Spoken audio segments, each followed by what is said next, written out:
بسم اللہ الرحمن الرحیم الحمدللہ رب العالمین والصلاة والسلام علی سید الانبیاء والمرسلین۔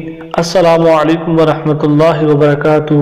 تو میرے پیارے دوستو، میں ہوں علی ذوالفقار اور آپ دیکھ رہے ہیں قاری علی ذوالفقار یوٹیوب چینل۔ امید کرتا ہوں کہ آپ سب خیر و عافیت سے ہوں گے اور یہ بھی کہ آپ کی زندگی کا ہر لمحہ بہت ہی اچھے اور خوبصورت انداز میں گزر رہا ہوگا، اور میں اللہ تعالیٰ سے دعا گو ہوں کہ آپ کو ہر مشکل اور پریشانی سے نجات عطا فرمائے اور آپ کے رزق میں بہت زیادہ اضافہ فرمائے۔ آج کی ہماری یہ ویڈیو کا موضوع چلیے شروع کرتے ہیں۔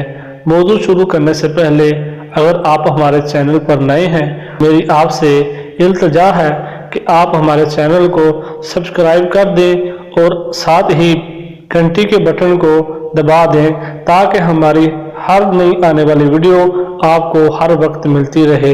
تو چلیے دوستو، ویڈیو کا موضوع شروع کرتے ہیں۔ حضرت سیدنا درداء رضی اللہ تعالی عنہ نے فرمایا، روزہ دار کا ہر بال اس کے لیے تسبیح کرتا ہے، بروز قیامت اللہ کے عرش کے نیچے جب کوئی سایہ نہ ہوگا، اللہ کے عرش کے سائے کے نیچے روزہ داروں کے لیے موتیوں اور جواہر سے جڑا ہوا سونے کا ایسا دسترخوان سجایا جائے گا جو احاطہ دنیا کے برابر ہوگا، یعنی دنیا کے کل رقبے کے برابر ہوگا۔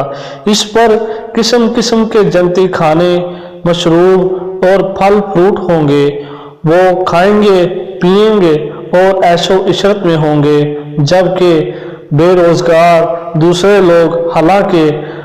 دوسرے لوگ سخت حساب میں ہوں گے۔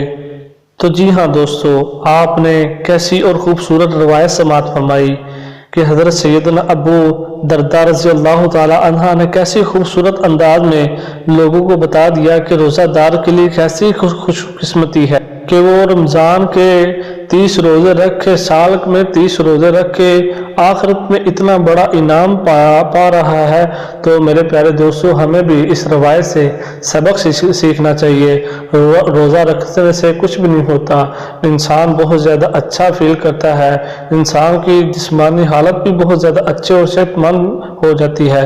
تو ہمیں بھی چاہیے کہ ہم مسلمان ہیں، ہم اللہ تعالیٰ کے بندے ہیں، ہاں ہے تو گناہ گار لیکن اس کے بندے ہیں۔ اللہ تعالیٰ ہمیں روزہ رکھنے کی سعادت عطا فرمائے۔